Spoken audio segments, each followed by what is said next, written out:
অনুষ্ঠান বাড়ির ঝুরি আলু ভাজা খেতে পছন্দ করে না এমন বাঙালি কিন্তু খুঁজলেও পাওয়া যাবে না। বড়রা তো ভালোবাসেই, তার সাথে কিন্তু ছোটরাও এই ঝুরি আলু ভাজাটা খেতে ভীষণই পছন্দ করে। বাড়িতে অনুষ্ঠান বাড়ির মতো করে ঝুরি আলু ভাজা তৈরি করাও কিন্তু ভীষণই সহজ। আর এই ঝুরি আলু ভাজাটা বেশ কয়েকদিন সংরক্ষণ করেও কিন্তু তোমরা খেতে পারবে। তবে আজকে আমি এত সুন্দর করে ঝুরি আলু ভাজা তৈরি করে দেখাচ্ছি যে এই আলু ভাজাটা বানানোর পর এটা কিন্তু সংরক্ষণ করার আর কোনো প্রশ্নই নেই, সাথে সাথে শেষ হয়ে যাবে।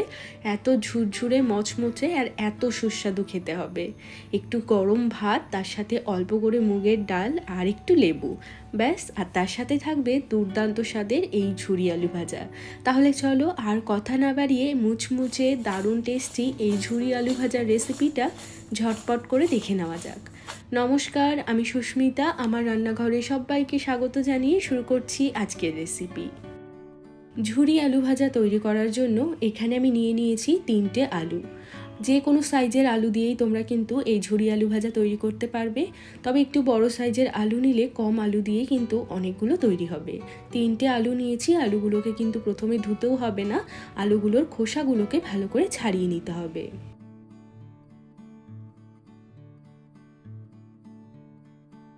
সমস্ত আলুর খোসা আমি ছাড়িয়ে নিয়ে আলুগুলোকে হালকা জল দিয়ে ধুয়ে নিয়েছি। এখন আলুগুলোকে আমি গ্রেট করে নেব। যে কোনো সাইজের গ্রেটার দিয়ে তোমরা গ্রেট করতে পারো, তবে এরকম কিন্তু একটু সরু সরু রাখতে হবে। খুব বেশি মোটা গ্রেটার দিয়ে গ্রেট করলে কিন্তু আলুগুলো আবার বেশি বেশি মোটা হয়ে যাবে। আর এই রকম সাইজের গ্রেটার দিয়ে করলে আলুগুলো একদম পারফেক্ট অনুষ্ঠান বাড়ির মতোই কিন্তু দেখতে হবে।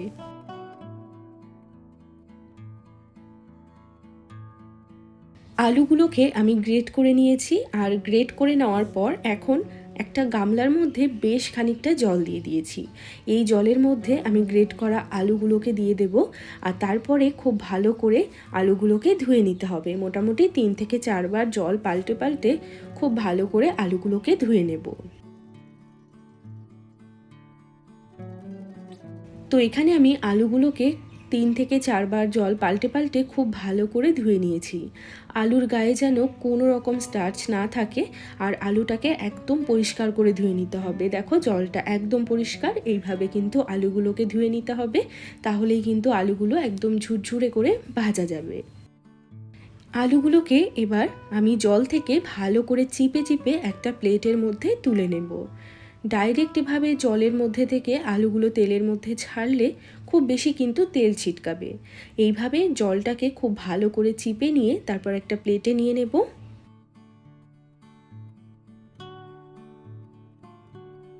তো এখানে আমি সমস্ত আলু কিন্তু জল থেকে ভালো করে চিপে চিপে প্লেটের মধ্যে নিয়ে নিয়েছি। আর দেখো এখনই আলুগুলো কিন্তু কতটা সুন্দর একদম ঝরঝরে রয়েছে। এখন আমাদের আলুগুলো ফ্রাই করতে হবে। এর জন্য কড়াইতে আমি দিয়ে দিচ্ছি বেশ খানিকটা পরিমাণে সাদা তেল। তেলটা ভালো করে গরম হলে সবার প্রথমেই আমি ভেজে নিচ্ছি কারি পাতা। যেহেতু অনুষ্ঠান বাড়ির মতো করে আমি আজকের আলু ভাজাটা বানাচ্ছি, তাই জন্য কারি পাতাটা তো দিতেই হবে। আর এই কারি পাতাটা কিন্তু সব জায়গায় পাওয়া যায়। কারি পাতাগুলোকে বেশ ভালো করে ভেজে নেব। কারি পাতা ভাজতে খুব একটা বেশি সময় লাগবে না, কয়েক সেকেন্ডের মধ্যেই কিন্তু পাতাগুলো ভাজা হয়ে যাবে। কারি পাতাগুলো মুচমুচে করে ভেজে তারপর তুলে নিতে হবে। কারি পাতাগুলো ভাজা হয়ে গেলে এখন এর মধ্যে আমি দিয়ে দিচ্ছি 4টে মতো শুকনো লঙ্কা। শুকনো লঙ্কাকেও বেশ ভালো করে ভেজে নেব। শুকনো লঙ্কাগুলো ভালো করে ভাজা হয়ে গেছে, লঙ্কাগুলোকেও তুলে নিচ্ছি। এখন এর মধ্যে দিয়ে দেব 1 মুঠো মতো চিনেবাদাম। চিনেবাদামগুলোকেও কয়েক সেকেন্ডের জন্য ভালো করে নেড়েচেড়ে ভেজে তুলে নেব। এখানে বাদামগুলোও ভাজা হয়ে গেছে, বাদামগুলো এবার তুলে নিচ্ছি। তো এখানে আমার কারি পাতা, চিনেবাদাম এবং শুকনো লঙ্কা ভাজা কমপ্লিট। এখন আমরা আলুগুলোকে ভেজে নেব। আলুগুলো ভাজার সময় কিন্তু গ্যাসের ফ্লেমটা অবশ্যই করে বাড়িয়ে রাখতে হবে। এই সময় যদি গ্যাসের ফ্লেমটা কমিয়ে রাখি তাহলে কিন্তু আলুগুলো নিচে লেগে যাবে। গ্যাসের ফ্লেমটা একদম বাড়িয়ে দিয়ে আলুগুলোকে কিন্তু ছেড়ে দিতে হবে। তবে একসঙ্গে সমস্ত আলু কিন্তু দেওয়া যাবে না। যতটা তেলের পরিমাণ সেই অনুযায়ী আলু দিতে হবে। তো এখানে আশা করি দেখেই বোঝা যাচ্ছে আমি কতটা পরিমাণে আলু দিয়েছি। আর আলুগুলোকে এবার আমি মিডিয়াম আঁচে ভালো করে ভেজে নেব। 3-4 মিনিট পরেই দেখতে পাবে আলুগুলো কিন্তু এরকম ওপরের দিকে ভেসে উঠেছে আর আলুগুলো কিন্তু একদম হালকা হয়ে গেছে। এর কালার কিন্তু খুব বেশি অতিরিক্ত চেঞ্জ করা যাবে না, খুব বেশি লাল হয়ে গেলে কিন্তু আবার আলুগুলো একটু তেতো হয়ে যাবে। তো এরকম যখন হালকা লাল রং ধরতে শুরু করবে, হালকা একটা সোনালি রং হবে, তখনই কিন্তু তুলে নিতে হবে, কেননা এটা ভাজার পরেও কালারটা অনেকটাই চেঞ্জ হতে থাকবে। এখন আমি আলু ভাজাগুলোকে তুলে নিচ্ছি।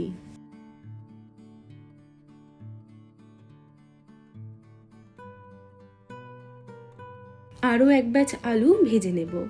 আলুগুলো তেলে ছাড়ার সময় কিন্তু গ্যাসের ফ্লেমটা একটু বাড়িয়ে রাখতে হবে। আলুগুলো ছেড়ে দেওয়ার পর গ্যাসের ফ্লেমটা মিডিয়ামে করে দেব। আলুগুলো দেওয়ার পরে এইভাবে একটা হাতা বা খুন্তি দিয়ে নাড়াচাড়া করে করে আলুগুলোকে ভাজতে হবে।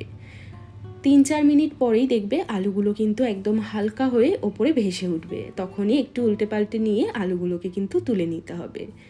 এই ঝুরি আলু ভাজা ভাজতে কিন্তু খুব বেশি সময় লাগবে না এবং খুব বেশি কড়া করে ভাজা যাবে না। বেশি কড়া হয়ে গেলে আলুর টেস্টটা কিন্তু একটু তিতকুটে হয়ে যায়। তো এখানে দেখো আলুগুলোর কালারটা একদম চেঞ্জ হয়ে এসছে, হালকা সোনালি রং ধরলেই কিন্তু আলুগুলোকে তুলে নিতে হবে। এখানে আমার সমস্ত আলু ভাজা তৈরি করা হয়ে গেছে। আর আলু ভাজাগুলো দেখতে দেখো কতটা পারফেক্ট হয়েছে এবং কতটা ঝুরঝুরে হয়েছে। এই আলু ভাজাটা খেতে যে কি অসাধারণ লাগে সেটা তো আর বলার কিছুই নেই। তো আলু ভাজা হয়ে গেলে তারপর এর মধ্যে আমি আগে থেকে ভেজে রাখা কারি পাতা, চিনেবাদাম এবং শুকনো লঙ্কাটা দিয়ে দেব। তার সাথে একটু টেস্টটা বাড়ানোর জন্য দিয়ে দিচ্ছি 1 চা চামচ মতো বিট লবণ। এবার খুব ভালো করে সমস্ত কিছু মিশিয়ে নিতে হবে। এইভাবে খুব ভালো করে মিশিয়ে নেওয়ার পরে যে কোনো এয়ারটাইট কন্টেনারের মধ্যে করে তোমরা কিন্তু আলু ভাজাগুলোকে রেখে দিতে পারো। তাতে করে মোটামুটি সপ্তাহখানেক আলু ভাজা একদম মুচমুচে থাকবে। আর এই আলু ভাজা এতটাই সুস্বাদু খেতে হয় যে সপ্তাহখানেক কিন্তু কারোর বাড়িতেই আশা করি যায় না। তো এটা এত ভালো লাগে খেতে যে 2-1 দিনের মধ্যেই কিন্তু শেষ হয়ে যায়। বিশেষ করে ছোটরা এই আলু ভাজাটা খেতে খুবই বেশি পছন্দ করে। আর আলু ভাজাগুলো দেখো কতটা মুচমুচে এবং কতটা পারফেক্ট হয়েছে। এই পদ্ধতিতে তোমরা বাড়িতে আলু ভাজা তৈরি করে দেখবে, একদম অনুষ্ঠান বাড়ির মতো দেখতে এবং খেতে হবে। তো আজকের এই আলু ভাজার রেসিপিটা তোমাদের কেমন লাগলো সেটা কিন্তু অবশ্যই একটা লাইক বা কমেন্টের মাধ্যমে জানাবে। চ্যানেলটিকে যদি সাবস্ক্রাইব করে না থাকো, চ্যানেলটিকে সাবস্ক্রাইব করে রাখতে পারো তোমরা যদি এরকম আরও অনেক ভিডিও দেখতে চাও। যারা ফেসবুক থেকে দেখছো পেজটাকে ফলো করে রাখতে পারো। সবাই ভালো থাকবে, সুস্থ থাকবে। আমি আবারও চলে আসবো অন্য কোনো রেসিপির সাথে। আজ এ পর্যন্তই, টাটা।